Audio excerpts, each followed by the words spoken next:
Turnout. Appreciate you all coming up to the peninsula for what we think is going to be a really great meeting where we continue to talk about important regional issues and most importantly get your input that we can use as we advance regional efforts in Hampton Roads. I just thought we could take a moment before we get into the meat of our discussion today to introduce you to our guest today.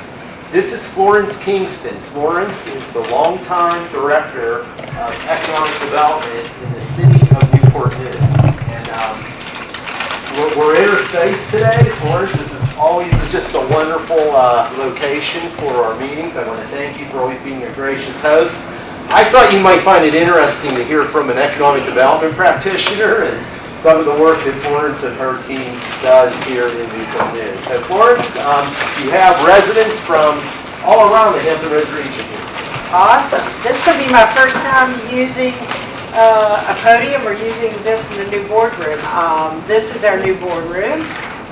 We ended up taking over the rest of the floor and share space with the Hampton Roads Workforce Council at the other end. So for economic development, having a view of the fountain is really, really important and is exciting and it's bright. We're still getting used to how our technology works. Hopefully it works well for you today. So I just want to say welcome and thanks for making the trek over here. Hampton Roads is such a large region. I was over in Chesapeake yesterday with Bob and a couple of meetings, so we get to travel out every once in a while. Usually try to take a different route so you get to learn something new.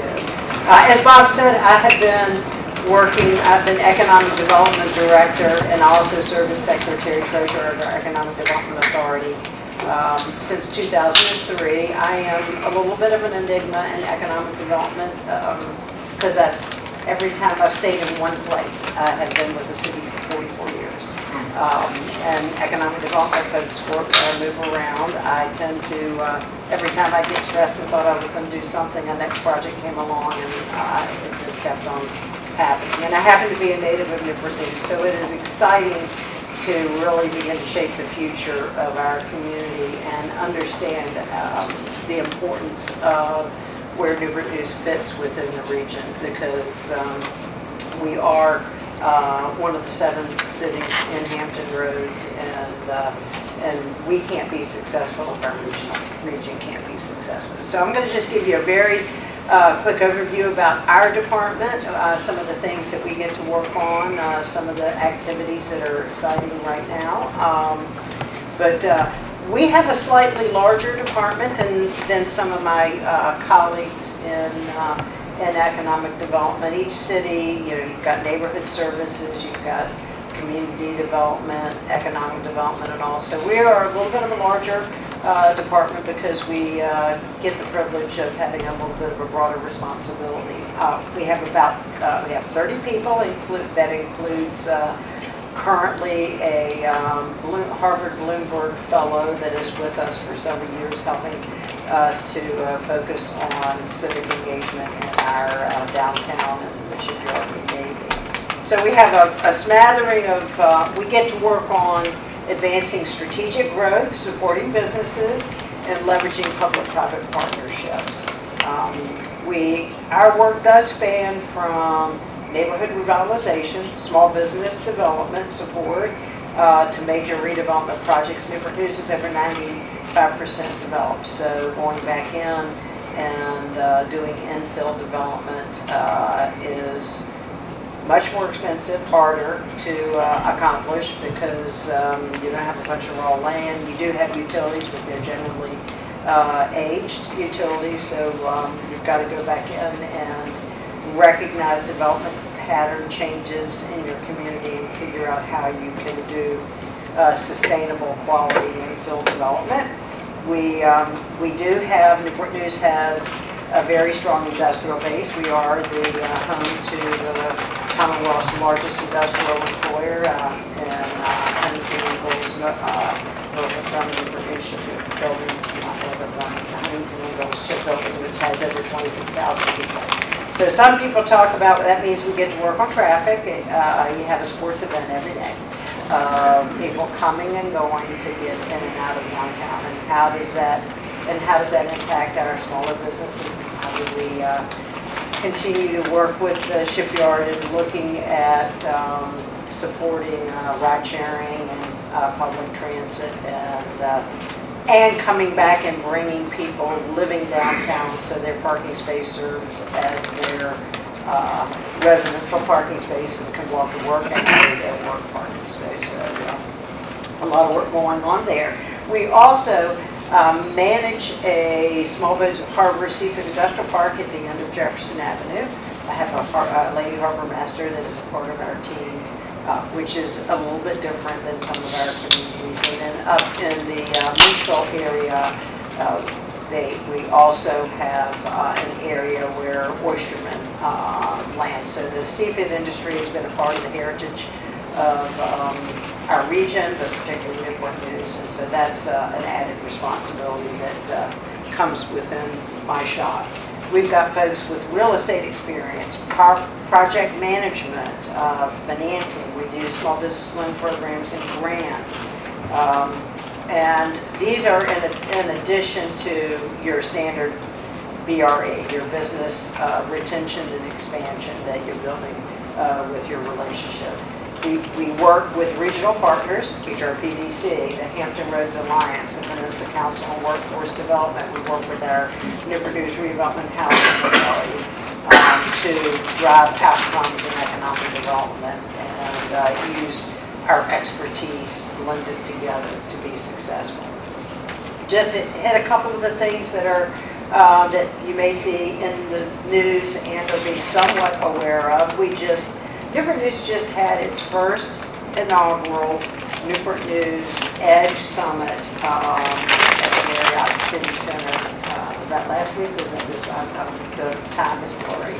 Derek Perry, one of my assistant directors, is here with me. It was the first time our mayor, our city manager really wanted to send a message with a lot of the strategic investment and foundation loan we've been doing.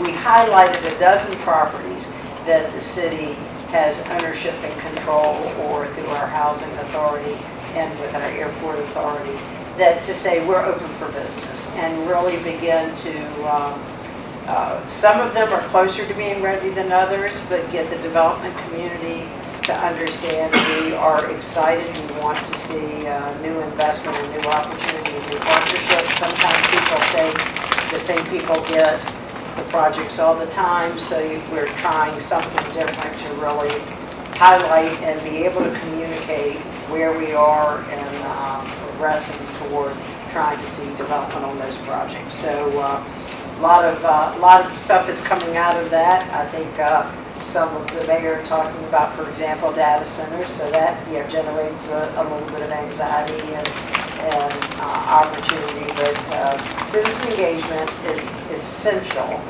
for successful economic development. And I think, I applaud, and I know with HRPDC doing this, a lot of time on the planning side, we get those voices. What we're seeing and some of the work we're doing every day is folks want to figure out how the sausage is made and why do we do what we do and how do we execute. So slowing down a little bit, trying to minimize the acronyms, and trying to educate that it is not linear. Projects start and stop. You have to respond, and how we work to really get the best for success of the investment by the business activity as well as for the city. Another area that we're spending time and effort is with our airport. Peninsula Airport Commission, working with them, and the Newport News Williamsburg Airport. We're sandwiched between Richmond and Norfolk as two active, strong commercial carrier entities. We have seen a decline here, but our airport has over 1,300 acres in their campus, and we really have been working on site readiness through the Economic Development Authority, investing in that. Business moves at a pace that's so different from government, and they don't have the time or the patience to go figure out what the wetlands are and what the permitting process is, the zoning right, and all of that. And so that's becoming more and more a standard that is expected for us, particularly on projects that have significant job creation and investment. So our Economic Development Authority, we got a site readiness grant through the Commonwealth of Virginia. We are working on all of those studies to advance that, and working with the airport on what we call a revenue diversification strategy, not just focusing on that commercial air service that has been declining, but really understand how to maximize the asset for air cargo, airport-related types, advanced air mobility, aircraft manufacturing, but being able to use that asset to complement what already goes on within our regional entities. So we have, as we market that property, we've got what we call Air Commerce Park, East and West. They're at different levels of readiness, and so that's something we've been working with the Hampton Roads Alliance closely on as well. Downtown, we've been working with both the Navy and the shipyard, I call them our two gorillas, that have, for unprecedented and sort of generational investment, you're reading in Hampton Roads all over about trying to address some of the challenges with our Navy personnel and attracting folks, and particularly because when ships, Newport News shipbuilding builds the only place to build nuclear aircraft carriers in the world. I know you'll probably know this. Virginia class submarines, and then Columbia class ballistic larger submarines, which they team with Groton, Connecticut for the industrial base. So Hampton Roads, all the military branches we have here, really trying to help the country build its maritime base and compete with China has been important. So we're working with the Navy on unaccompanied housing. People sign up to see the world, get on the ship, and get to sit for 3 years while the ship gets overhauled. And that's just not the conditions are just less than acceptable. So our investment over in Newport News is in concert with Navy investment that's happening at Philly Creek over on the south side. So $300 million for 750 beds, 2 per room, 1,500 beds, 750 units. At one point, they were crammed into 3 and 4 per unit, and that's just not a good quality of life. And you've got to have your workforce ready to be on call to defend our country appropriately. So that's exciting, using that investment along with a lot of the contract work that goes on with the shipyard and our downtown revitalization about bringing services back downtown. We're beginning to see smaller developers that specialize in adaptive reuse to take some of our downtown as a historic district as far as just the collection of buildings that are there. So we're starting to see folks renovate, monument companies, Jonathan Provost, to create more rooftops downtown. So that gives a place, in addition to the Navy new housing, for a base that can help us grow services, because the shipyard is competing with other places that are a military base, and it's not a military base, and therefore it's hard for some of the folks, whether there's a PX and how we do the services. So having more people living downtown, having our city hall, our courts, and the shipyard and the Navy employees, we're just creating new public investments along our waterfront called the James River Strand, and opening things up on 23rd Street to create a restaurant row and help our companies attract younger workforce in the future, because a lot of you are pretty young in this room, and I bet you sort of figure out where you want to live before you go find a job. So we're really trying to, that's another way we help our businesses, is attract talent and recognize how all of us have maybe done things before, and that we've got to think differently to sustain the workforce that are out here. And then I think those are the main things. We are working with and a conduit and a vehicle with Virginia Peninsula Community College on a new maritime welding center that'll be in our southeast community as we've been revitalizing our southeast community with transforming mixed use and mixed income housing through that area. So just recognizing if you go and you hear some of the stuff from the alliances, Maritime's in all of our DNA in the Hampton Roads, and we have to do what we've got to do to really make all branches successful and be able to understand those challenges and those opportunities that we then connect with the private business sector to serve the needs of those companies and for us to see new employment growth and the growth of our existing businesses. So hope that gives you a flavor. Just so delighted to have you here today, and know that you are doing some important work that all of us will benefit from. So thank you. Thank you.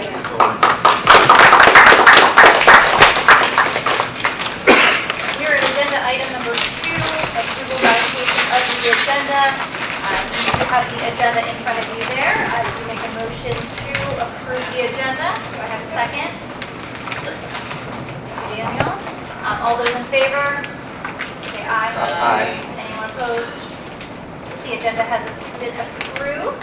Public comment. There were no submitted public comments since our last CAC meeting. Is there anyone here today that would like to address the CAC?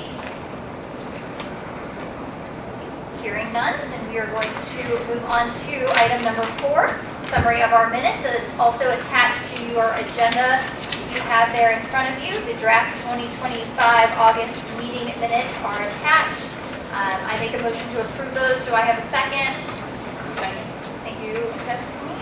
All those in favor, please say aye. Aye. Anyone opposed? Okay. Minutes have been approved. Moving right along. We are at number 5. We have a great agenda today, so we're going to look at our 2050 long-range transportation plan with an update, and we're going to turn it over to Dale. We're going to turn it over to Ravindra. Yes. There we go. If I may, Madam Chair, our Deputy Executive Director of HRTPO, Ms. Pavitra Parthasarati, will be presenting today on behalf of Ms. Dale Smith, the HRTPO Principal Transportation Plan. Unfortunately, she couldn't be here with us today, and Ms. Parthasarati actually has an additional team member from the LRTP to introduce to you all today. As a quick point of order, you'll notice we don't have microphones here in this room, so when you do speak, try to project so that everyone across the room can hear you. Go ahead. So I'm stepping in for Dell today, so I told her I'll try to meet her standards. So if you think I did, please send her a note. But that being said, I wanted to introduce Hussein. Hussein joined our team in June. He is the newest member of our long-range transportation team. He starts as a transportation GIS analyst, comes in with a master's, has a lot of GIS experience. We are super excited to have him. This is his first CAC meeting, so I thought this would be a great way to introduce him, and he's going to be working on the plan and helping our team advance the plan. So welcome. Want to go up there? Yes. Okay. Okay, so today I wanted to give a quick update on the long-range transportation plan. Can you guys hear me before I get started, or do I need to project more? Okay, cool. So Dale has provided a couple of briefings. The long-range transportation plan is a 5-year process, so you must have, some of you would have seen Dale in some of the prior meetings. I believe last year she had come when she was talking about the candidate projects, which I'll get into. But before I get started, what the long-range plan is... You have to point over.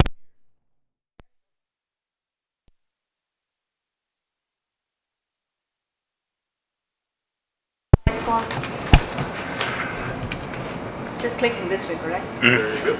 Okay. So it's a plan that we developed. Let me see. Okay. So the first question everyone's going to say, what is a long-range transportation plan? The one thing we do very well is add a lot of acronyms to everything that we do, so we call it the LRTP. A simple way of looking at it is the transportation blueprint for our region. We just heard about economic development, the tie-in, as you can all imagine, transportation is key. And we look at transportation planning both in the short term and long term. With the long range transportation plan, we're looking at a 20-year plan. What we want to make sure is, while we all want the skies to open up and money to fall out and fund every project we ever want to, but we also have to be realistic. So that's why the second bullet we talk about affordable. What are some projects that we can afford over the next 20 years of the plan? We want to make sure they're resilient because there are a lot of changes in the economy and technology and our climate. We want to make sure the projects that we advance are projects that are resilient. The other thing that is very critical is, that's why you're hearing from me today, is that it includes input from the public. So it's making sure we take the public feedback, our technical committees, our stakeholders, our localities, because as I said, it lays out the blueprint of what we see in terms of transportation. And we also understand, while we plan for a 20-year, things change every day. So we are not going to be able to say, yes, we're going to adopt a plan today and 20 years later we'll see if we were right. I don't think that is good planning. So that's why we update it every 5 years to account for changing priorities. Things are like, for example, how is technology changing? What happens in terms of revenue sources? Like if some of we get new funding. So those are some of the considerations that we keep in mind when we look at a long range plan. Okay. Okay. Okay. So the other question we get asked is, how does this all fit together, right? As I said, it's a lot of plans that we do, but there is a method to the madness. What I would like to say is, at the one end, you'll see these unfunded transportation needs, right? So if we had all the money in the world and we wanted to fund every project, that is the unfunded transportation, where we say, okay, these are all the projects that can help our region build an efficient, resilient, sustainable, multimodal system. But we all know that there's always the funding aspects that come into play. So what we look at as the long-range transportation plan as the bridge. So we have the vision of what we want projects to be. These are the projects we can afford over the next 20-year horizon. But then the rubber meets the road. That's where the Transportation Improvement Program, and you might have heard from John Mihaly, one of our staff who leads this program. That's where the rubber meets the road. Projects are actually implemented or constructed. So the important thing to remember is we always look at the LRTP as a bridge. And another reason why you need the projects in the long-range transportation plan is any regionally significant project. The one thing I always hear is, are all projects included in the plan? No. So for example, if the city of Newport News did a sidewalk project, we don't individually list it. But if it's a regionally significant project, some of you might have taken the small tunnel called HRTPO when you came over from the south side. That is included in our plan. So those are the types of projects, because we're looking at it across the region, 15 localities, so we have to be cautious of the projects that we have in the plan. So the other questions is, what are the types of projects? So anything where we increase capacity, where we widen roadways, so our high-rise bridge, the widening of 64 in the peninsula, these are all projects that get included. When you look at transit, we talk about fixed guideway projects. For example, tomorrow there's a fixed guideway between Norfolk and Chesapeake Greenbrier or Virginia Beach. Those are the projects that we get included.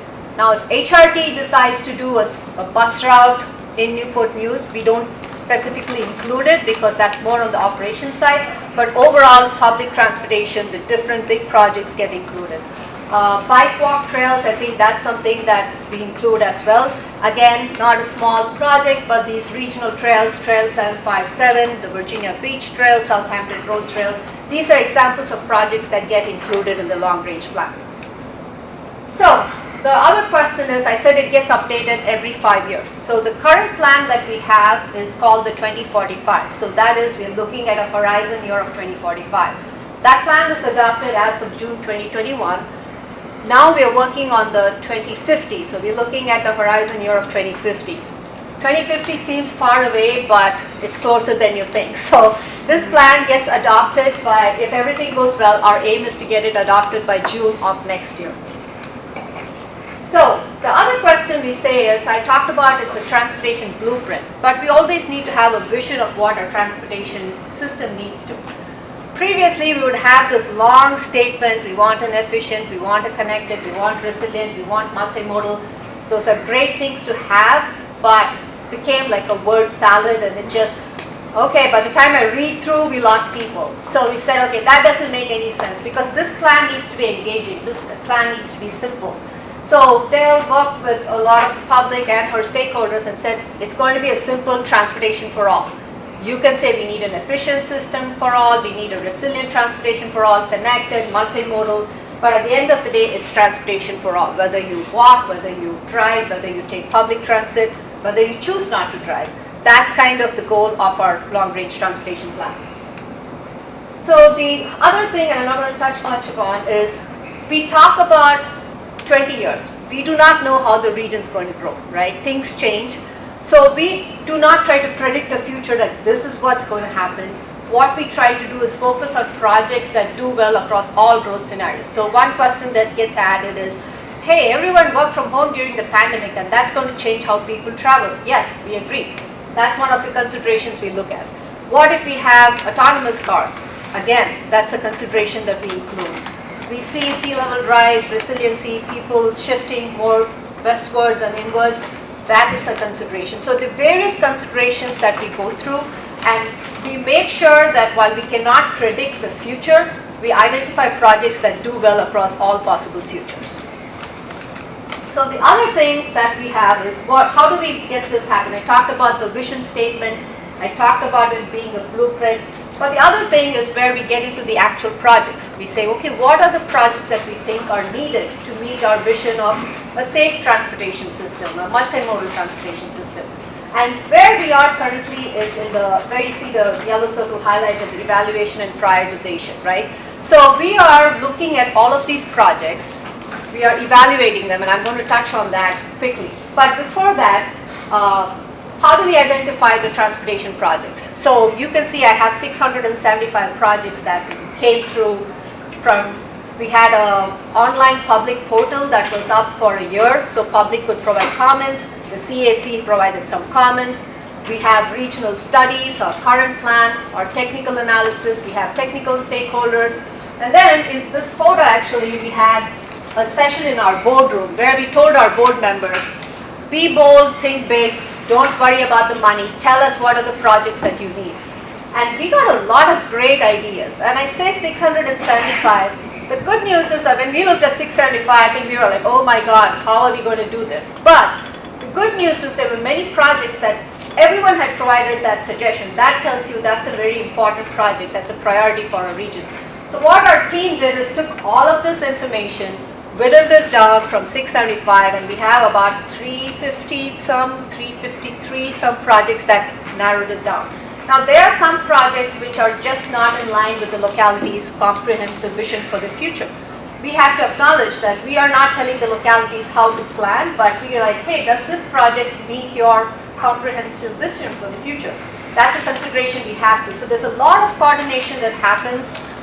So our team's being really good about working with each of our stakeholders, making sure the projects that come in are projects that the region, the locality wants for the future. So this is, I would say, an easy part. We get all the ideas, and they're always great ideas.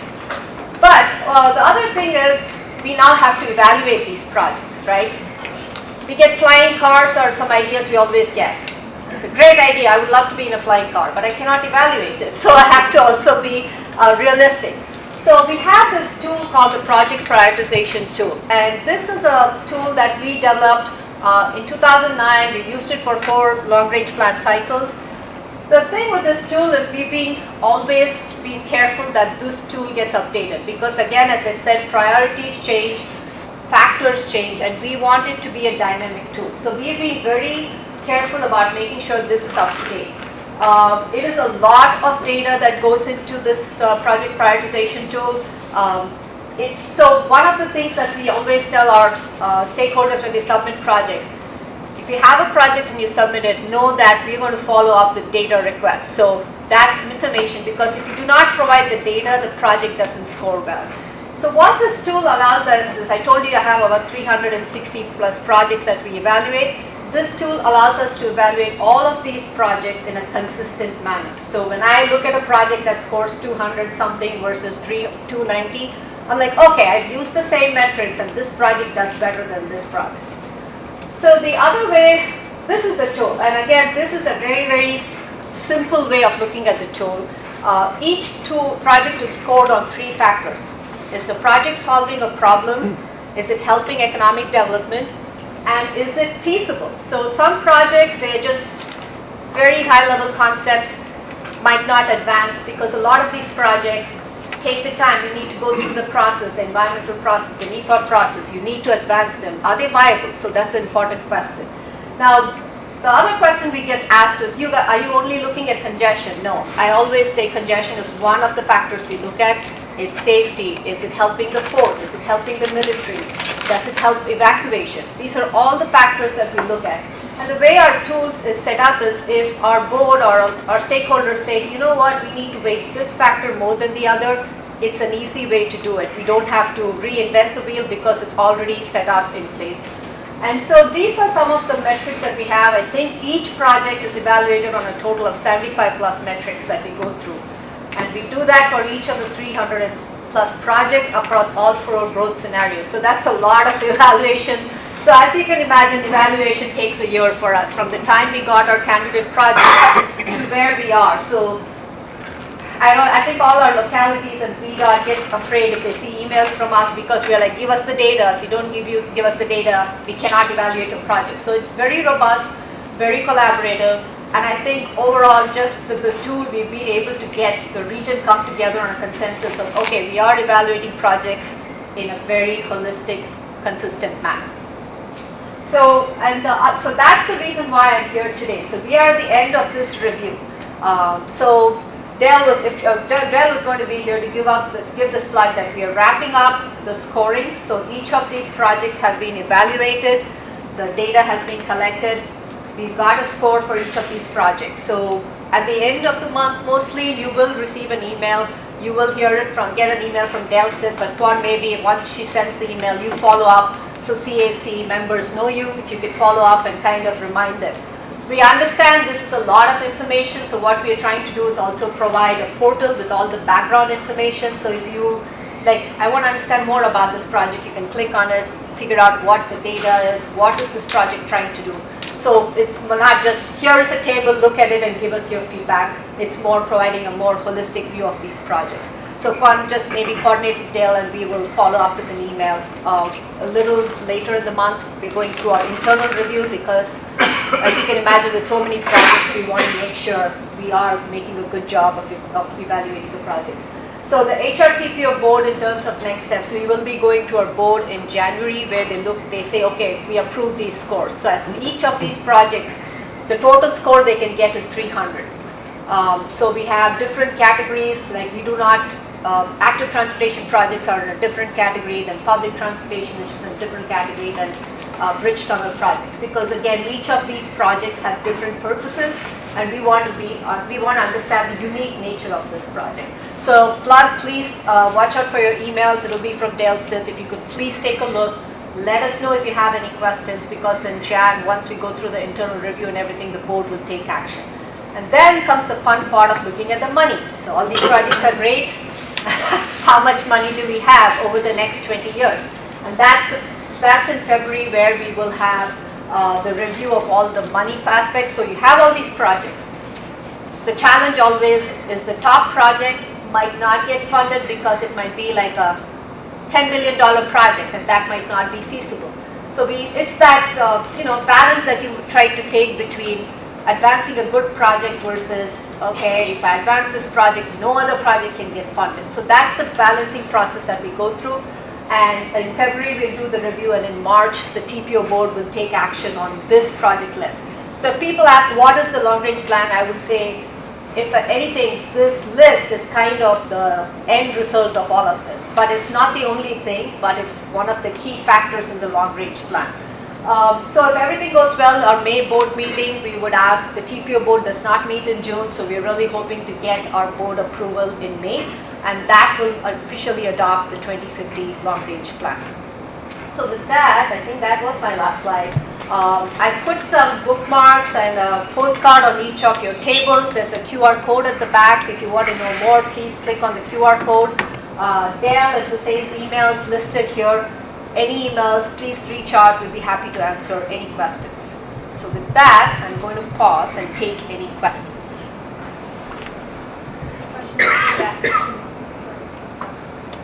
Yes. So in terms of at the very beginning, and thank you for talking about what would constitute kind of regional, giving those examples. Is it safe to say that anything that is 2 or more cities? Yeah. Okay. Yes. Multi-jurisdictional projects typically are, yes. Okay. Yeah. Other questions?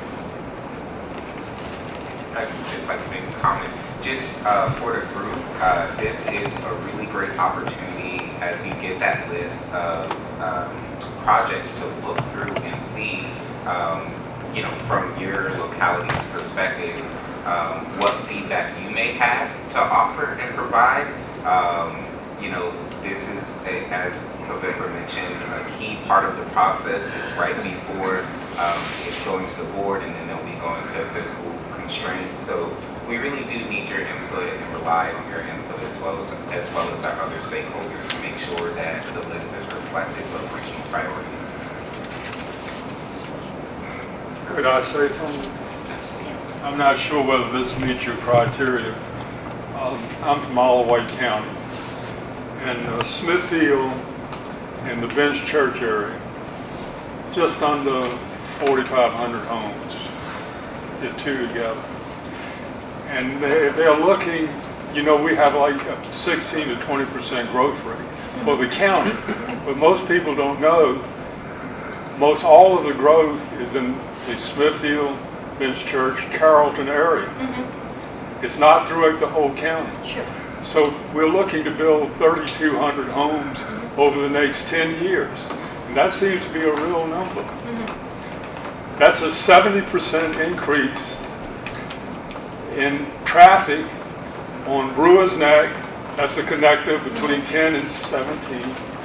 And Old Nike Park Road, which is really an old country road. It needs widening. It has no shoulders. Maybe 4 or 5 miles. The old part. And there's a new part that will soon open. But it's the old part that I worry about. 70% increase in traffic. We're going to be at 2,400 vehicles per peak hour on Brewers Neck and 1,200 vehicles per peak hour on Nike Park. It's a 2-lane road. Okay. That's the problem. It's a real problem, so you all need to look into that. Okay. Thank you. Thank you. We'll follow up with that. So thank you. That's exactly The type. the type of comments that we really need, and I believe that is a candidate project. Yeah. But it's exactly that type of feedback that is so valuable to hear from the CAC. Juan, Madam Chair, I'm going to go off script a little bit, but I would be curious to ask our CAC members. So as Pavitra said, you're going to get some information later this month. We're going to show you how we're scoring projects. But it would be really fascinating to go around the table and I'd pose one question to you. What's your big transportation idea for Hampton Roads?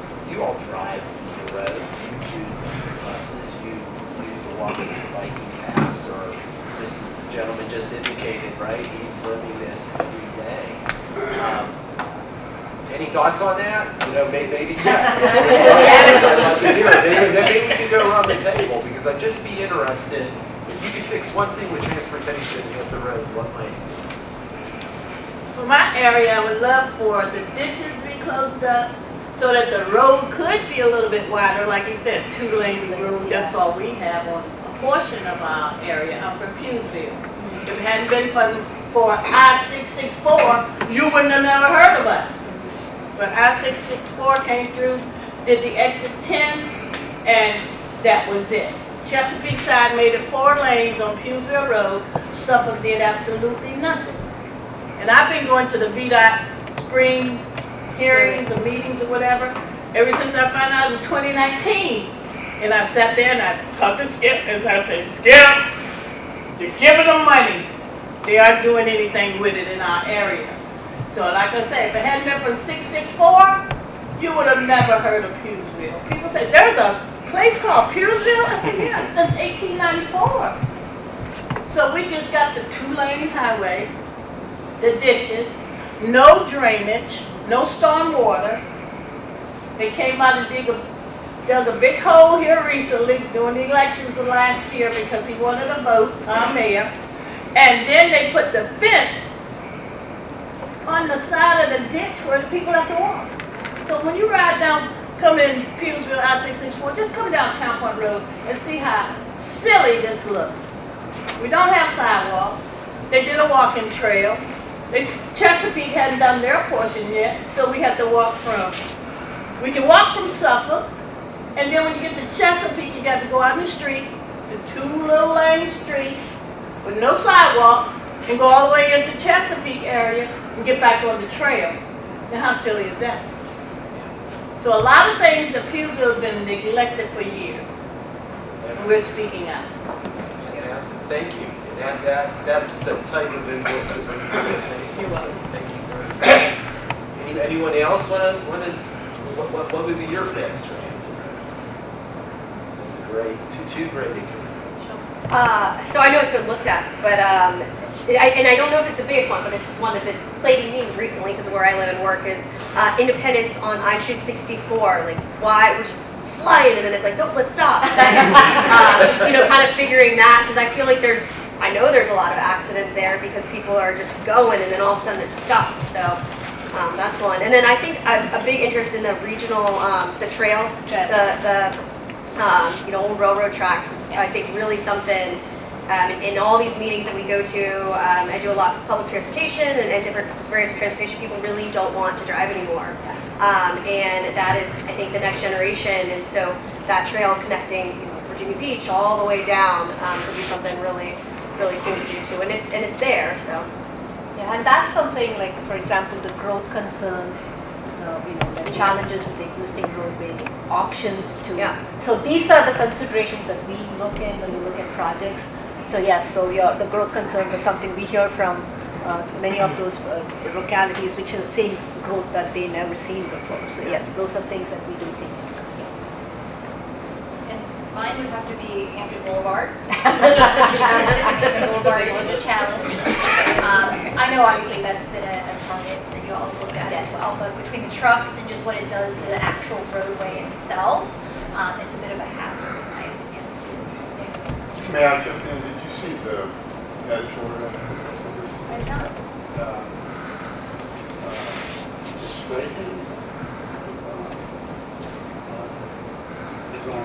Rob, can you speak? They're not able to hear. She was on Louisa Strayhorn, wrote an editorial about Hampton Boulevard and trying to get the two railroad companies to cooperate better so that more of the port traffic is on the rail. I'm still new enough here, but I'm gonna second the walkability and bikeability anywhere. If I started walking, you can't tell yet. I started walking in various places, whether it's Newport News, York County, elsewhere. It's not easy to walk, and for people that might prefer walking or need to walk or bike, I don't know too many places I would want to bike to work. We read your mind, that's why the next agenda topic, we are going to talk about that transportation. Yeah, please. I would say in its pockets in different places is the flooding and ponding. Even though we've created additional roadways, but we still have pockets of places where it's ponding and flooding, and so it causes us lots of issues. When we have lots of rain, so accidents. Yeah, I put a couple out there. So really anything that is in the mass transit realm, I think would be largely beneficial for the area. It's something we see a lot in the economic development space in terms of questions we get from prospects. and anything that really increases connectivity between the south side and the peninsula. I think if I remember the project, the Patriots Crossing Yeah. between the HRBT and the Monitor Merrimack, something like that would, I think, be a game changer. Any other comments? I would just, yes, please. I'm just thinking, so I'm questioning if this would be a regional and how, so South Norfolk, getting stuck in South Norfolk all the time because of the cargo that comes through there, even though it's a city concern with it, the cargo being regional, is that something you guys look at? So there are specific projects that could help, but for example, if it's an at-grade crossing, there could be a project in our evaluation where we say, can we separate? So there are things that we do. But separately, we also look at freight in our region in terms of our freight studies, like how can we address it. We try to identify some solutions to work together and say, okay, there are better ways to move freight without, we understand because it does impact traffic. So the LRTP is one where, here it could be specific projects that address the problem. Like, hey, I'm stuck at this crossing, I've been here, and that's one aspect that we look at. But it's also part of our other studies where we look at what else can we do? It might not be a project. Is there some advance warning that we can provide travelers or things like that? So just want to say it is definitely, yes, it's a local concern, but as you said, freight is regional, so yes. Anyone else? Thank you for doing Juan, I'll leave this here.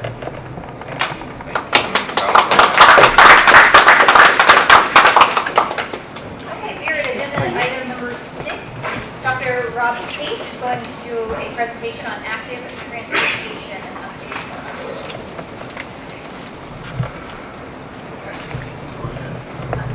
All right, and if Rob can handle it, I'm going to walk around while I do this. Whether he can handle it or not, I'm sure he can. So first, the active transportation, well, what is that? That's biking and walking and whatever else, skateboarding, whatever. But it's a little bit of a misnomer. I wish I'd given it a different title, because really, we're talking about a subset of this today, which is our regional trails. That's what we're going to focus on. And so speaking of that, really think of active transportation facilities. There's so many different kinds. You've got sidewalks, you've got paths, you've got this and that. But think of them in two buckets, in two groups. One are things within the road right-of-way. And so you were talking about the fence. It's possible that fence is right on the right-of-way edge. I don't know. But I wish I had brought a picture. it's possible that that's what dictated it. But anyway, you've got these facilities within the road right-of-way. And then you've got one that's outside the road right-of-way. Those are typically called rail trails, because the old rail lines, they just went sort of wherever they wanted to, and they went mostly straight. Trains like to go straight. And so, because many of these were no longer used by the railroads, then they've been converted, or are being converted to trails, and it's a wonderful thing. And so, you've got this big network of all these facilities, and sometimes connected, sometimes not. So the lady was saying you were saying with Suffolk and Chesapeake. Some of it's connected, some of it's not. But today we're going to focus on plans for 7 regional trails, which are these longer trails, typically have a name to them, and so they serve many different needs. Some recreational, but some, like you said, just going to work. The one that really changed my opinion was in Indianapolis. There's a rail trail that goes from the center of the city out 30 miles, and so it goes through inner city, suburbs, and even rural. And so it's used by all different kinds of people, mothers pushing babies. I mean, everybody's using it. So that's the vision we have. Some of these exist, some don't. But today, so we're going to talk about those regional trails. We're going to talk about our plans, what's existing, what's funded, and then at the end, we're going to talk about some of our efforts, some maps and articles and discussions that we've been leading. And so here's a map of the regional trails. And I'm going to go into details on this, but you can see that it's very high level and open, and again, we want and have a network much denser than this, but these are sort of the interstates, if you will, of the system. And so let's get into them individually. This one we call, I'm doing it alphabetically, this one we call Chesapeake Bay Southside Loop, and it's that orange piece at the top there, and it runs from the end of the Elizabeth River Trail up by the Port of Virginia, NIT, and then you can see just going down Little Creek Road and Shore Drive, and then through the park and the military there at Cape Henry, and then coming on down to the boardwalk. And the black parts are existing, and so of course you've got the boardwalk and the bike path along the boardwalk. So we've really got a dual facility there. That's an exciting plan. As you can see, it makes a loop ultimately. And then secondly, we've got the Dismal Swamp Canal Trail, and this is shown in the map on the left. So oddly enough, it runs along the Dismal Swamp Canal, and this is very unique in that it's not a rail trail, it's an old highway.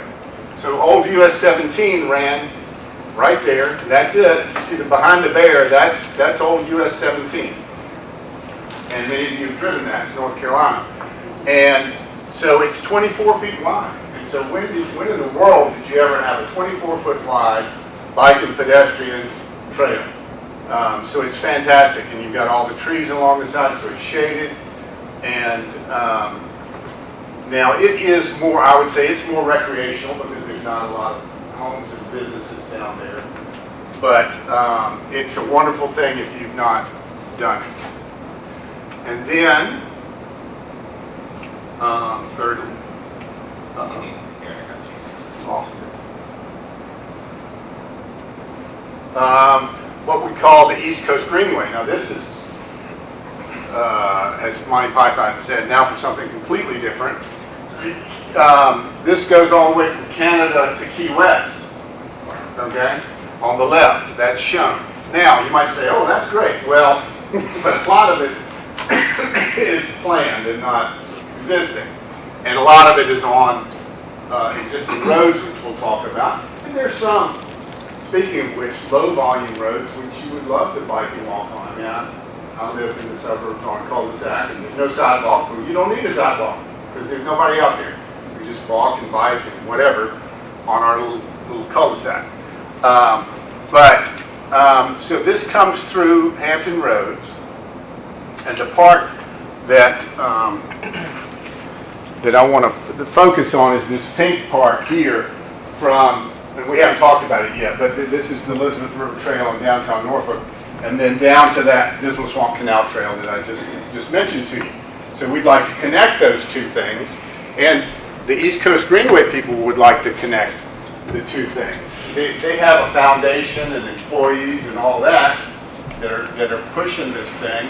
In fact, we're meeting with them next week, Professor and I, to discuss how to get from that point A, which is downtown Norfolk, down to Old 17. The only part of this that's complete, as you see, is black, is that Veterans Bridge, if you've been across that in Chesapeake. Relatively new, 5 or 10-year-old bridge across the southern branch. Okay, so next we move on to the Elizabeth River Trail. This is a gem because, for one thing, it exists. And it's shown on the left there in whatever that is, mustard color. And it runs from Norfolk State University along the waterfront, and then through the hospital complex and ODU, and on up to NIT, the Norfolk International Terminals. And so it's a collection of things. So some of it is rail trail. Some of it is low volume roads. Some of it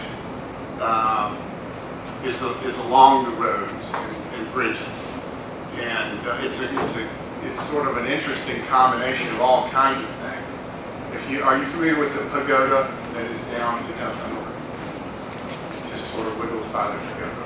So it can be tricky to, if you're on it, sometimes it can be tricky to follow it. Look at all the twists and turns that it does.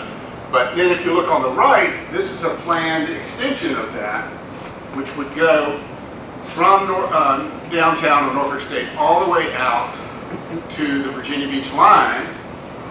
And we'll talk about in a minute, Virginia Beach, and one of the young ladies here was talking about Virginia Beach wanting to build a trail in the rail right of way, and that's what they're doing. And of course, the problem is there's a light rail train in the rail right of way here. So that's why this thing twists and turns all this, like this. But once you get out here, there's no light rail, and they want to build it all the way to the ocean. Well, before you move off, Yes, sorry. Can you Yeah. Before you move off this rock, could you talk a little bit about it? Has anybody seen the glow line? Right?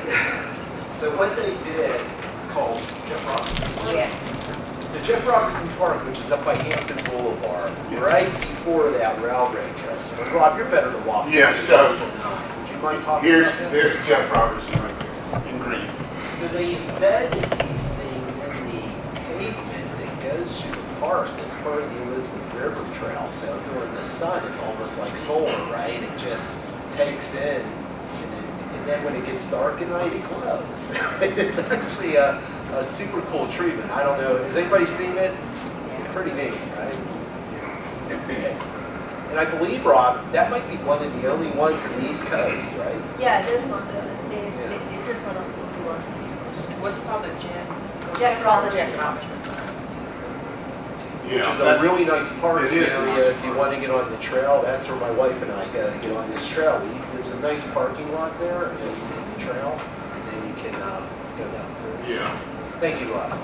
And if you do that, I recommend you go south. Yes, I agree.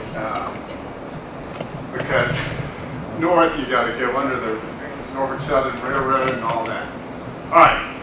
So moving along, we got the Southampton Roads Trail. Now, the thing about that is we'll get into is it goes from downtown Suffolk in purple all the way to the oceanfront. And that's, I think, 5 different cities, get into. But each city has their own name for their portion. So they're really, you will probably may never see a sign that says Southampton Roads Trail. It's a planning technique to get all these things built. And fortunately, some of it does exist, particularly here. This is in Chesapeake and Portsmouth. Actually, this is this is in Suffolk. Sorry. So the Suffolk, big sections exist in Suffolk, which is great. And then a short section exists in Chesapeake. And it actually goes along here in Portsmouth, but the Southampton Roads Trail would come down this way. So there's a nice rail trail here in Chesapeake and Portsmouth that I highly recommend using. And it's in the Churchland area, so the people do live there and work there and can use it for various reasons. And then what a lot of people don't know is that that the Virginia Beach Trail, there's a portion that does exist down here by the beach along Norfolk Avenue. Ever been down there? So let's look at Trail 757. Now, this is in green, and so it's a big one. It goes from Williamsburg down to Fort Monroe, and then across the ferry through Surrey and Isle of Wight, which the gentleman was mentioning, through Smithfield, and then down to downtown Suffolk. And so, very ambitious. And while I'm speaking of ambitious, let me say that the whole, all 7 put together are 250 miles of trails. So that's an ambitious thing. Pardon me, Rob. Yes. What's the estimated cost again for Trail 757? The peninsula portion, we need another about $250 million. But you can see how extensive it is. And for the south side, about half that. Okay. So those are the 2 most expensive ones, I guess, of the 7. So let's, Rob, can we put that in perspective a second? A lot of people think about that city. So let's call it 500 million to build this out. So let's keep in mind that, and Rob, this is 250 miles, you said? All 7, yeah.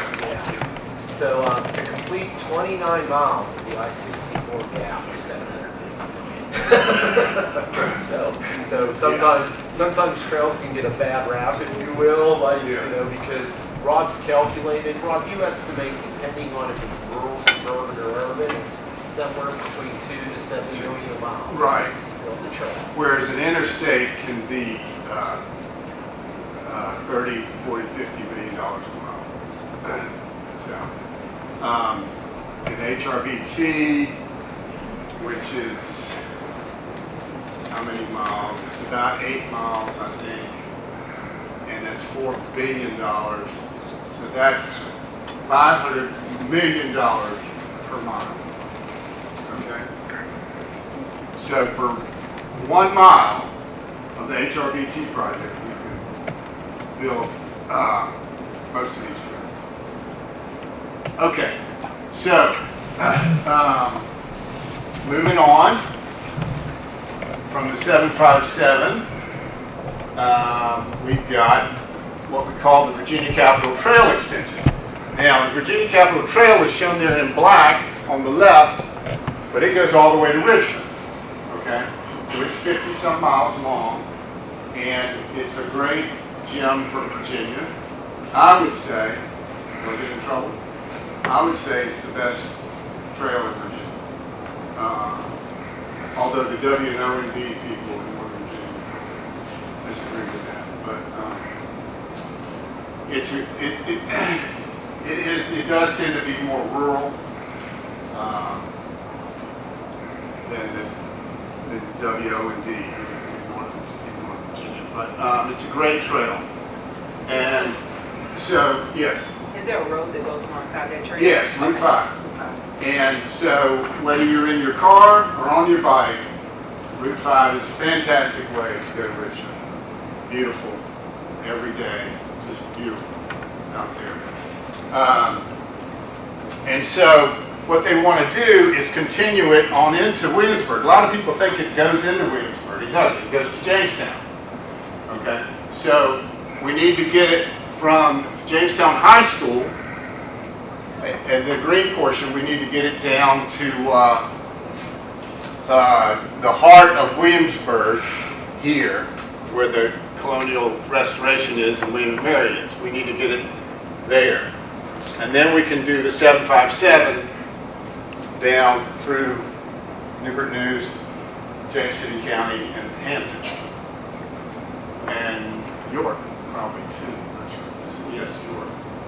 Yes, York County also. So that's a, yes. I got a quick question. Yes. How much will it cost to maintain this annually?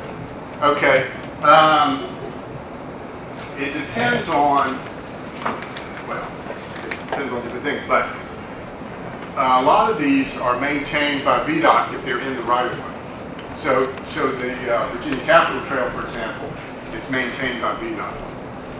And as they maintain Route 5, they maintain the trail itself. So I don't know how much, annually these things cost, but you don't have, as you probably know, the thing about roads is, and again, I could get in trouble for saying this, but roads are largely a function of the truck traffic on roads. And in fact, when I was in school and we were taught to design the pavement of roads. I'm a civil engineer. We were taught to design the pavements, how much stone, how much asphalt, how much sand. And the only factor that we used was the number of trucks, not the number of cars at all. So trucks do a number on roads, and you have no trucks on these bike paths, but of course they still need maintenance. Well, I'm just thinking with like vegetation over Yes, things of like course. that. Security as well. You'll see that. You'll see if you don't edge these things, the grass and dirt will sneak in like this, and then hopefully you don't have the pine tree roots that are pushing the thing up like they do sometimes. But that's a good point. We often don't. We often say that we often don't think about maintenance. But all these things have to be maintained. And so the HRBT, that's $4 billion, but then you've got to maintain that. And so it is expensive. All right, so moving on. Now that's it, that's all 7. And you should know that if you want more information on those 7, most of them have a website. And I've listed the websites here, and this will be posted on our website after the meeting. And you can click, or you can just Google, Dismal Swamp Canal Trail, and it'll probably come up. Yes? Will there ever be a regional effort to market these trails as a loop so that folks know where they can get on and how they connect? So I firmly believe that this is an evolving part of our future grant. And honestly, Rob just outlined for you. What if, when we are successful in connecting these all together, we can provide 250 miles of continuous biking and walking paths, that people can come to our region and bike from downtown Richmond the whole way to the Virginia Beach oceanfront, go out to the Chesapeake Bay Bridge Tunnel where you currently can put your bike on a van and go across the Chesapeake Bay Bridge Tunnel, and then bike up the eastern shore where they're building their trail, which goes the whole way to Maryland. We're going to be the epicenter of all of this. So to answer your question, yes, I think this is going to be part of our branding. Warren and some of our team members from the Alliance can tell you that, what are communities selling, right? Choices of how we move around, active, healthy lifestyle choices. Bentonville, Arkansas, who would have ever thought that Bentonville is marketing trails, right? And they're doing it very well. So to answer your question, yes, I think we're going to market this, and I think this will be part of the brand that we're excited to turn over a connected system so that we're If I may, one thing that we're doing from the Start Hampton Roads initiative, which is the talent attraction and retention initiative, we have submitted some of this information to the marketing agency that is working on putting out that type of content. But I think, Malia, as you were kind of alluding to, we don't have one central place. And that was going to be my question, is there one central place where all of these trails live? But it looks like Dr. Casey, they're all individual websites. They are embedded into your website. Fish Swim Play is a centralized website that does include all of the regional trails. It also includes water access points, fishing, swimming.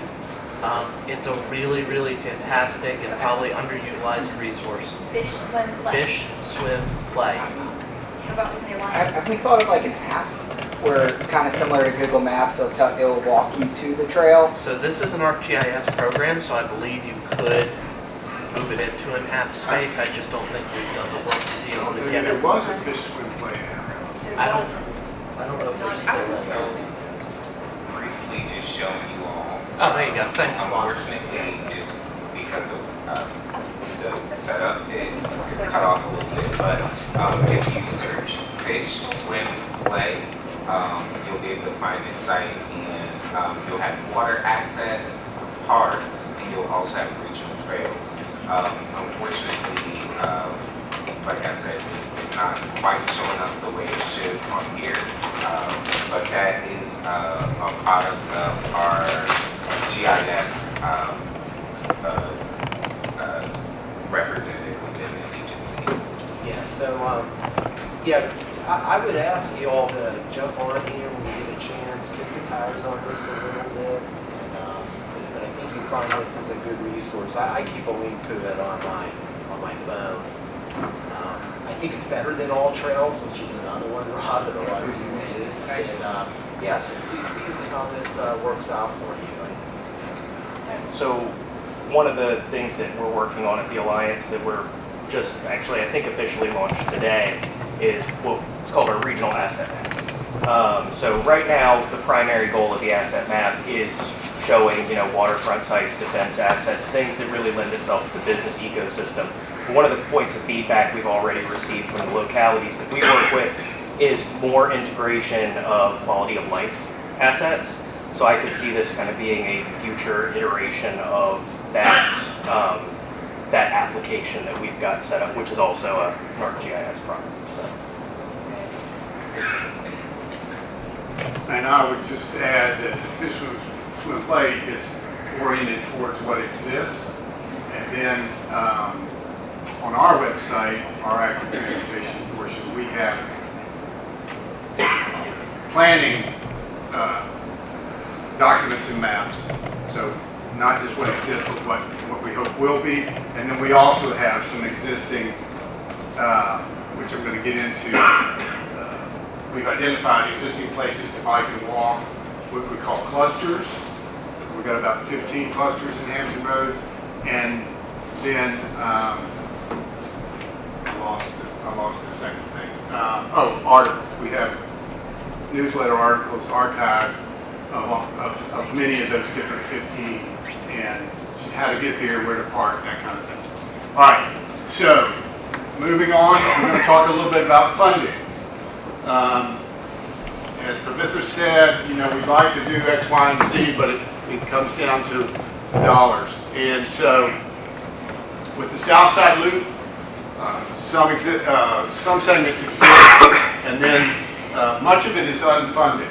So, but we've got 1.2 miles funded with the Shore Drive Phase 3 project, which will be down there from the Lester Bridge over towards Great Neck Road. And that's a nice thing because, like I said, in the right-of-way, so this is an $85 million project, and so they set aside a few of those $85 million for the bike stand. And so that's a nice way to get these things built in conjunction with a road project. This was Swamp Canal Trail. It exists. So we are all, but speaking of that, we're trying to get the last 3 miles down to North Carolina. And so the Greenway Alliance has a little bit of money to plan that. Then, speaking of East Coast Greenway, trying to get from Norfolk Elizabeth River Trail to Dismal Swamp Canal Trail. Some segments exist, but Norfolk has $5 million to fund bike lanes along the section in, what do they call that? Not Campostello, but Berkeley area. So, moving on, you're going through all 7. So that was 3. Here's number 4, Elizabeth River Trail.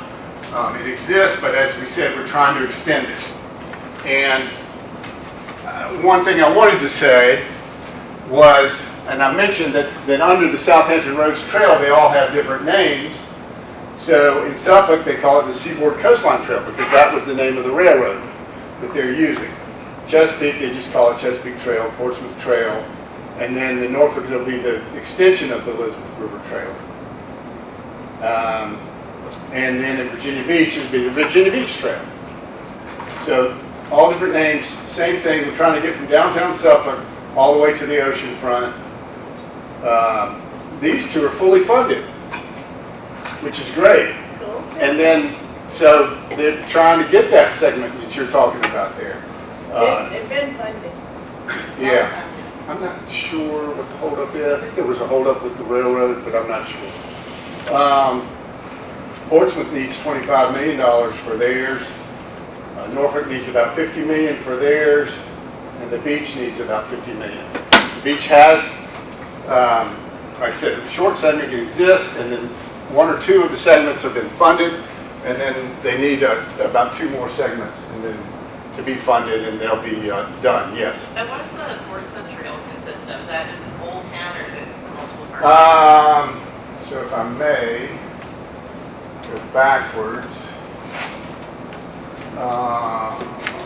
Let's see here. So in Portsmouth, you're going from Churchland down 17, which is, help me out, High Street. Thank you. So you're just going down High Street all the way to downtown. I mean, it's very interesting. I've also heard, because I used to be on board of the ERT, even talking about how to use the ferry to connect Portsmouth and Norfolk and connect the trails. So Yeah. So there's the ferry right there. And if you've never ridden the ferry, do it. It's like 75 cents or something. It's almost a free boat ride. You just be out there. It's great. I have a question about the ferry. Will there ever be a ferry that goes from kind of that Churchland area across Newport? There used to be. Yeah. So your grandparents wrote that.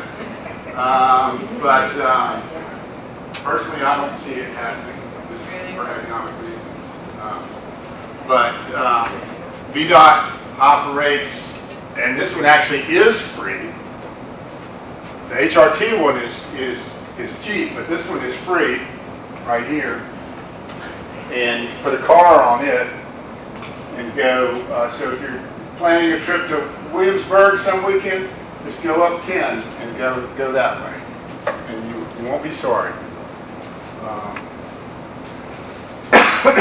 So let's see, where were we? We were down here talking about the funding. Then the last 2, I think, are Trail 757. As I said, as Bob and I said, we need a bunch of money for both of these. And then the Capital Trail extension is much shorter, and and some of those segments are funded, fortunately. But they need about $30 million. This is part of the Trail 757. Isn't that amazing? That exists there. So then I said at the end, and we're getting close to the end. What are we doing? Well, we've created this map of trail clusters that I'm going to show you, and we've written these articles, and then Bob has been leading discussions with the localities and stakeholders. A lot of that focused on Trail 757. So first, the clusters. If you go to our website and to our active transportation page, the first thing you see is this clusters map.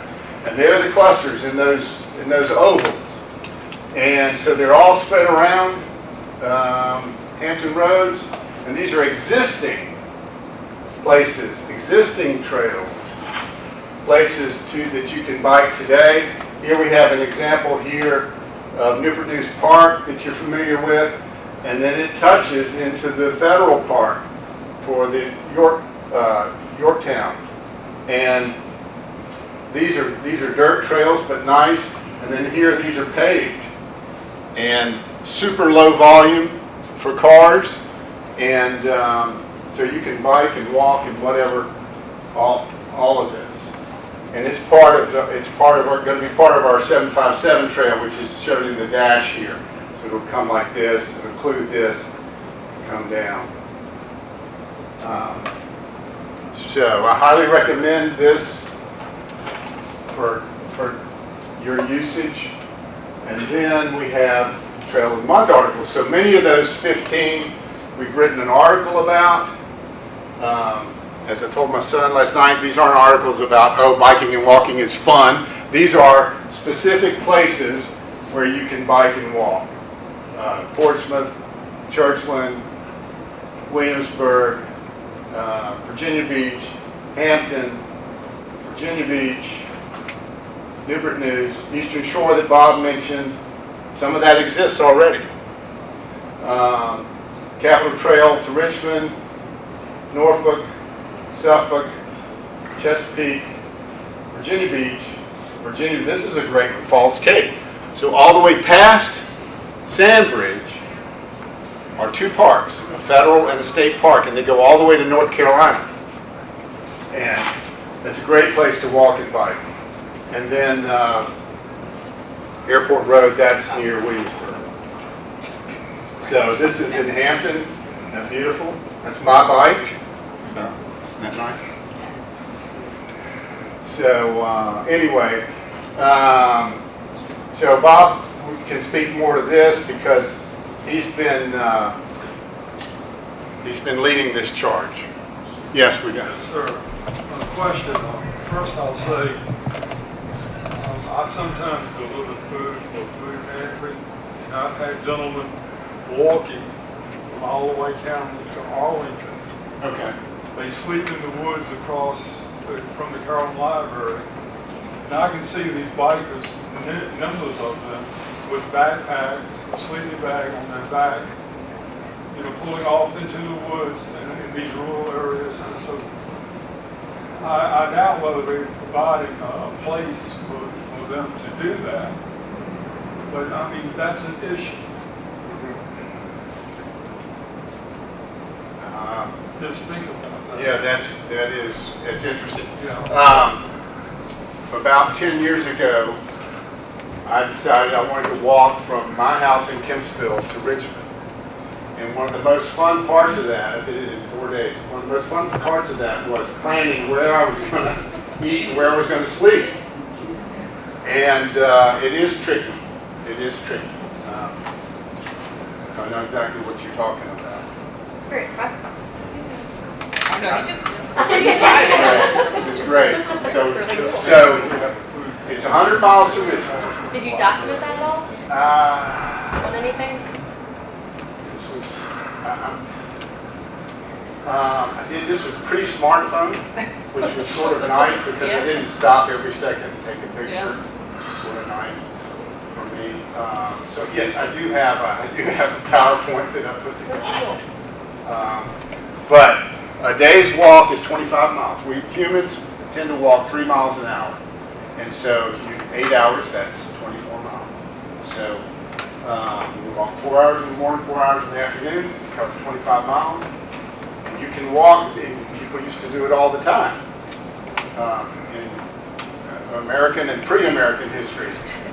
Walk all over the country, and you can cover 25 miles in a day. I think I'm more impressed you can do that without hitting like interstates or waterways. Yeah, so That's the trick is to get across the James River, and this was before the Capitol Trail was built.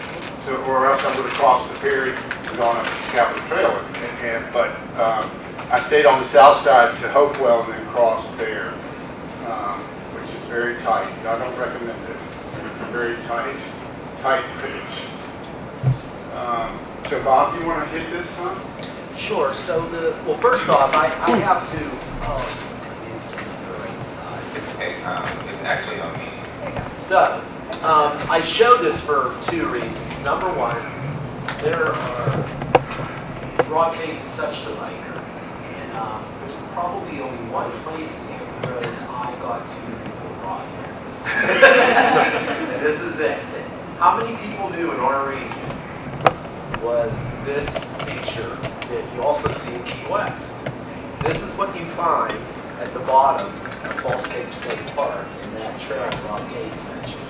So when you go to Sandbridge and you go down to the end and you ride down through Falls Cape, as Rob just highlighted for you, at the end you find this. It's the southernmost Virginia State Park in Virginia. We have it here in Virginia Beach, so anyway, pretty cool spot. If you get the chance, and there's a little shop down there. The state park has a nice place you can buy water or something to drink, etc. Yeah, and a campground, right, Rob? Yeah, sure. Yeah, the state, you can camp in the state park. The federal is a wildlife refuge, so you can't But you could go ahead and take that down, Quando. I do want to show people it's sort of a unique place to be. But the good news that Rob mentioned here, in terms of working with localities and community stakeholders, is just how much alignment that we have. All of our local governments, they're starting to program money in their capital improvement programs for these trails. We have just leveraged and finalized an agreement with the Virginia Capital Trail Foundation in our region. We're going to have a Virginia Capital Trail staff person housed in Williamsburg, and their focus is going to be finishing the Cap Trail connection that Rob mentioned, the whole way to downtown Williamsburg. Just was hired and started full-time last week, so we're super excited about that. We are in the process of getting our regional legislative agenda approved this year. I expect we'll be working with a number of legislators on budget proposals this General Assembly session to try to start knocking off more miles on these trails in terms of funding. So the exciting thing is there's just a lot of alignment and energy. And Rob, I think your work's really helped generate some of that. So thank you. And before Quan does his thing, if anybody can identify that trail there, then they get a free cookie. An extra cookie. Where is that? First landing. Almost. Cape Henry Trail. Who said first landing? Okay. You get the Quan, you don't get a I don't I was right? Yeah. Yeah. So this leads into the first landing. But this is what I call the tree streets. If you've ever seen there along Shore Drive, you got Oak Street and Pecan Street and yada, yada, yada. Those are the tree streets crossing that. And this is a rail trail. So a lot of people don't know that the train used to go from Norfolk across the Lester Bridge. In fact, the first Lester Bridge was a railroad bridge. There was no highway there. Across the mouth of the Lynnhaven River, through, initially it was built to bring materials to build the lighthouse in Fort Story, thank you. Built the lighthouse in Fort Story, and then it continued on down to the ocean front, down to Norfolk Avenue. And so it could be used for tourists. And anyway, that's part of it right there. It's beautiful. Look at the shade there. Okay, I've done my cookie. Thank you, Rob. I don't win at a lot of things, so you just kind of make my day. You already got a cookie, so you're okay. Just really quick, if we could just take a moment and if it wants to cooperate, okay, there we go. And let me see if I can make this full screen. I need my glasses. Okay. There you go. If you all could just scan that QR code, and we're trying to create a word cloud.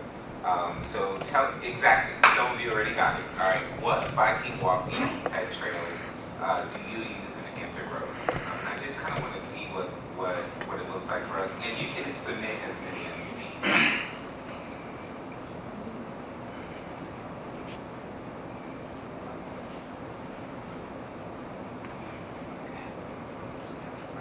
And if anybody needs help doing that, let me know. Anybody needs help? I think the Wi-Fi and also bike shop recommendations. It's Newport News, yes, and then the password is NN dash, yes, like the hyphen.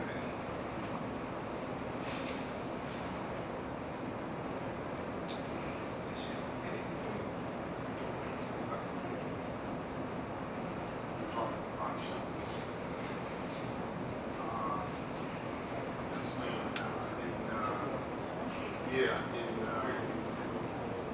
sort of in Hickory almost.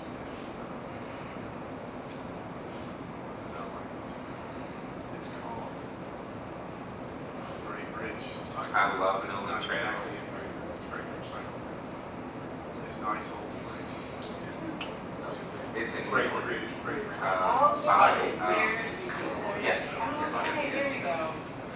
And there's a school, I believe, somewhere here, right? Is there? I think. Oh, yeah. I think. Not far. Yeah. Oh, this, I forget where we were. I'm used to being over on that side. There's concerts in Williamsburg, and I'm not familiar with the other one, but I'm just go to Google Maps and just bike shop and see what. All right, and we'll just wrap up in like a minute.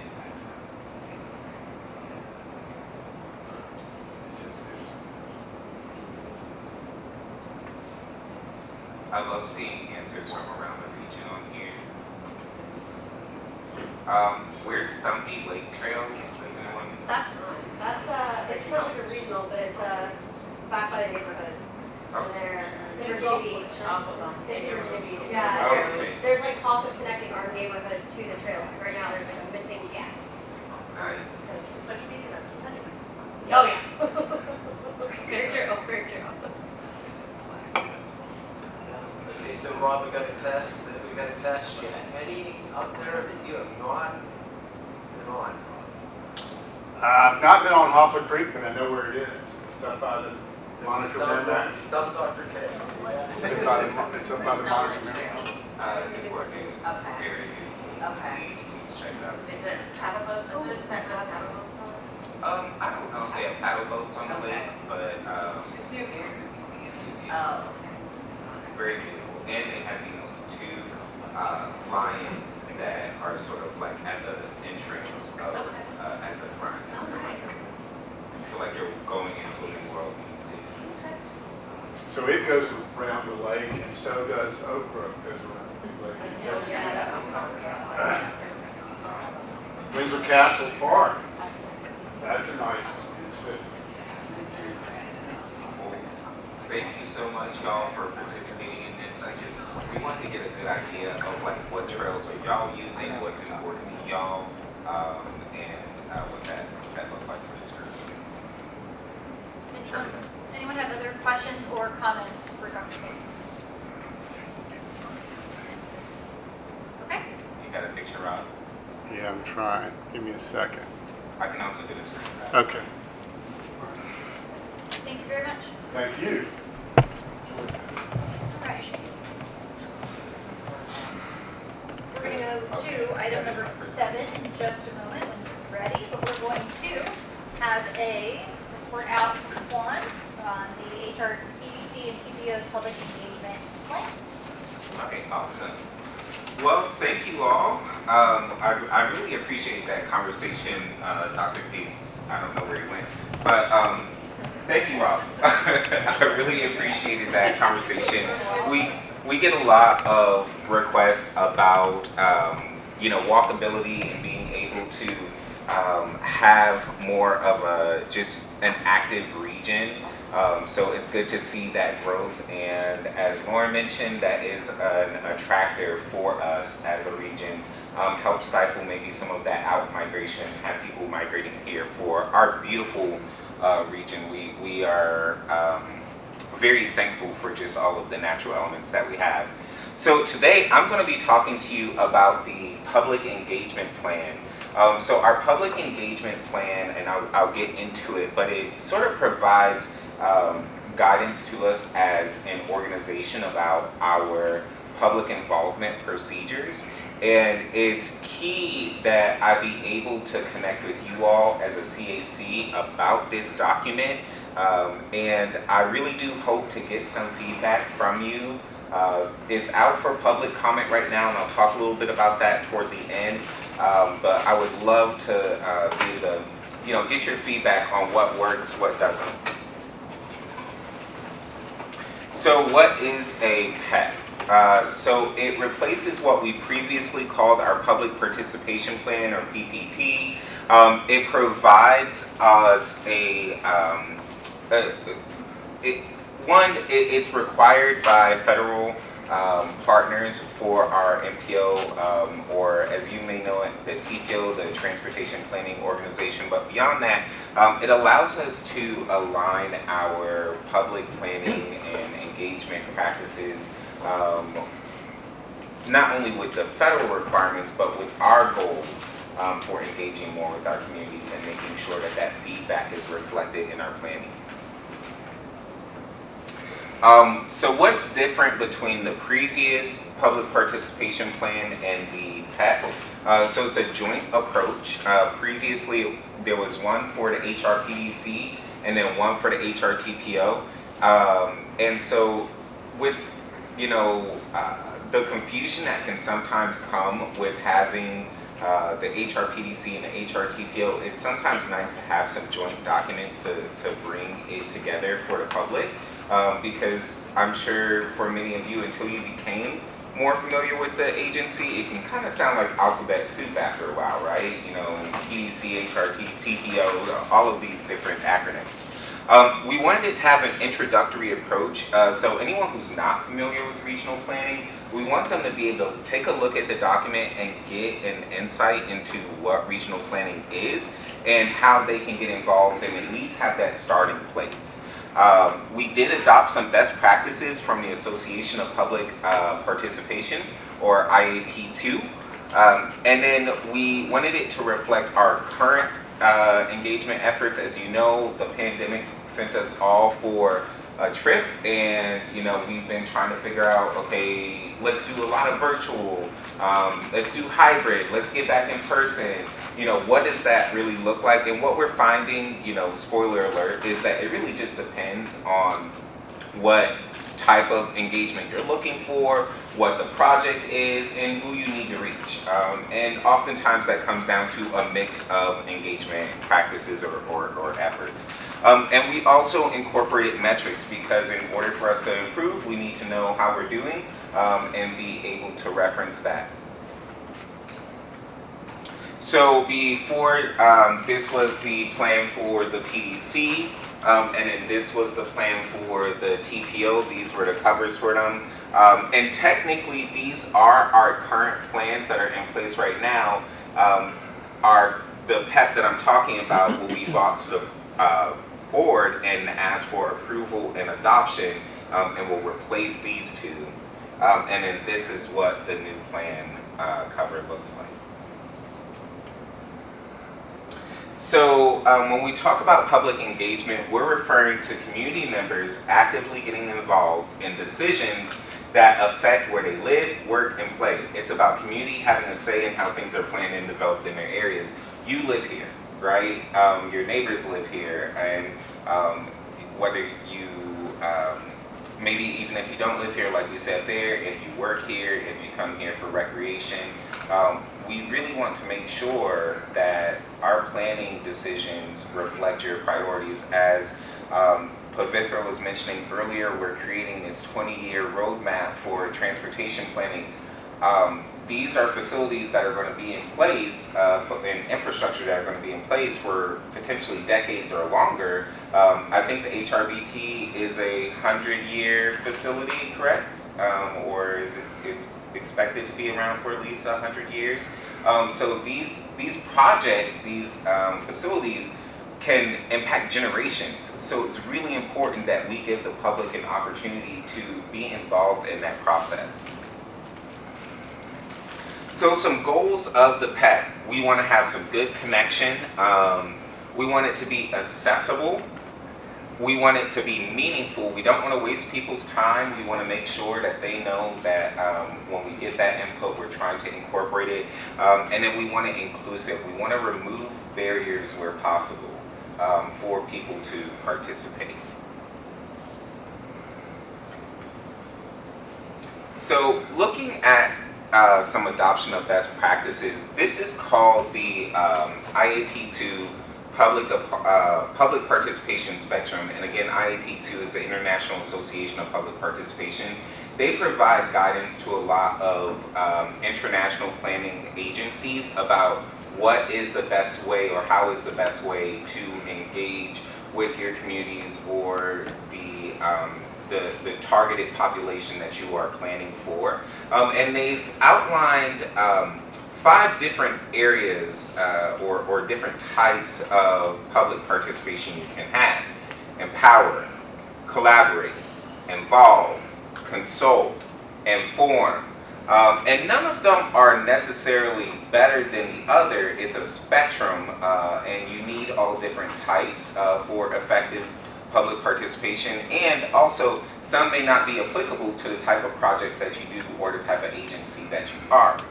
We'll get into it here, but for instance, we do a lot of informing, consulting, involving, and collaborating. And actually, you all are a part of Collaborate as the Community Advisory Committee and bringing in your input. But Empower, we don't necessarily hold referendums as a PDC or do voting. That would more so be that sort of engagement. But if we did, that would be an example of Empower. We leave that part of the spectrum more to our localities and our member jurisdictions for you to vote at the ballot box. And then we also are, again, measuring efficacy. We want to make sure that we're improving. We want to see what's working, what's not working, and be able to reflect on that. And then also, as we gear up and do more, it can be hard to remember, like, hey, we went to this, farmers market. Did we actually have some good engagement or feedback there? Being able to reflect back on that is really good for us, and be able to share with our partners in our community. So we create a post-engagement activity form to be able to track some of that information. And we also track our social media, our newsletters, and our digital connections as well. We do try to make a point to not focus just on quantitative data, but also to focus on qualitative data. Public comments is a form of that, and very integral to our planning processes. So, oh, no, this is horrible, y'all. There's a QR code here for you to scan and see, but it's cut off the screen. But, okay, so I'll make sure, I'll send you out the public link.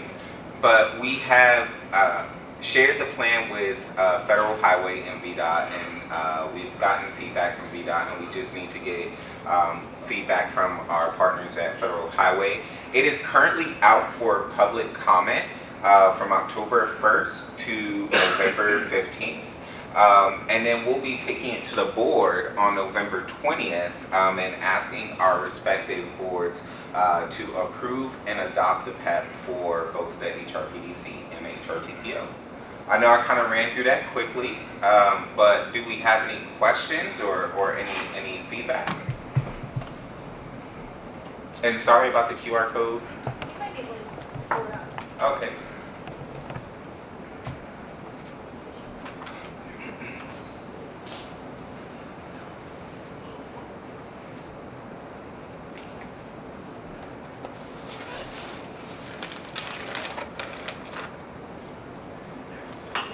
But in the meantime, any questions? What a PEP is, or okay. When you're looking at the plan, some feedback that would be helpful for me is, do you understand what it's saying? Do you understand, if you weren't as familiar with the PDC or the TPO, like how to get engaged with the planning process? Do you feel like the plan is accessible, etc.? I promise you won't hurt our feelings by giving us feedback. That's why we're coming to you. We want that feedback from you. Go on. Question. How long does the plan last? Is it like, so the long range is 5, update, how often is it updated? Yeah, so we're trying to get on a 3 to 4 year update cycle. So we actually do our federal certification review every 4 years. Okay. And what we're trying to get into is making sure that before that review, we have updated plans available for our federal partners to review. And that also applies to our Title VI and our language access plan. Any other questions? Yes, Malik? We did a Title VI training, like an 8-hour deal. Was it last year? Yeah, I think that was at the end of 2023. Oh, that was a long time ago. Will you do that again? Yeah, we absolutely can. Yes, absolutely. Well, and also we have to do those regularly as well. It's really helpful just for people to understand, you know, what they have access to, understanding rights, and then also understanding on the administration and how we need to make sure that we are administering our programs in a way that they're accessible and non-discriminatory. Have there been any changes to kind of things? Yes. So there was the recension of the environmental justice executive order and to the limited English proficiency executive order. Speaking to the limited English proficiency executive order, while it was rescinded, we have to keep in mind that executive orders are not law. The Civil Rights Act of 1964 is law, and Title VI of it does say that you cannot discriminate based on race, color, or national origin. Language has been determined to be a subset of national origin. So we do still need to provide language access, and we, as far as we're concerned as a planning agency, will continue to provide language access for our resources. But we will likely be shifting away. We recently learned that the actual term limited English proficiency can no longer be used. So we'll probably be shifting to maybe some updated language. And then environmental justice, we're still trying to hear more guidance on what that looks like.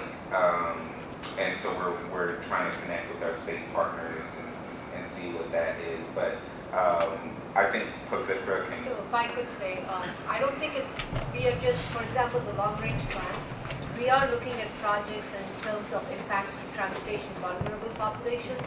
So where we cannot, call it environmental justice because of the recession, our work still continues at our projects and our programs. We're not discriminating groups. We are making sure everyone has an opportunity to be engaged, including underrepresented populations. So that's something we continue to do. It's just that the guidance hasn't been very forthcoming. There's been some information, but not a lot. And what we are hearing is our work doesn't change, and what we want to do in terms of engaging the community doesn't change. Thank you, Matt. I really appreciate it. Thank you. But yes, if you can, please, it would be a huge help to me. Just take a look at the plan, give us some feedback, even if you just shoot me a line or two letting me know your thoughts. I greatly appreciate it. But thank you, and I'll turn it back over to our team. And I'm going to echo what Juan just said. Again, please put your thoughts into that. Share that within your community to get thoughts as well. That is why we're all here. All right, we are at agenda item number 8, and this is just for your information. You'll see on there that the FHWA, Federal Highway Administration. Yes. All right, more alphabet soup for you. The FTA Certification Review Final Report. On August 20th, 2025, the HRTPO received the final certification report for the Hampton Roads Transportation Management Area. That full report is linked. You can put that link in and review that as well. If you have questions, both Juan and Chris are available for those. And then Can I just add? Sure can. That we had several commendations in that. Absolutely. And number 9, old or new business. I do, thank you, I appreciate it. I'd like to congratulate Michael Evans, our fellow CAC member, for being one of CovaBiz's 2025 Next Gen honorees. So congratulations. And if I may, I just wanted to remind the CAC as we head into 2026, which is crazy to think about, but we're getting there. We are going to follow the same cadence of meeting schedules. So we meet on that second Thursday. We meet every other month. So you can mark your calendars for February, April, June, August, October, and December.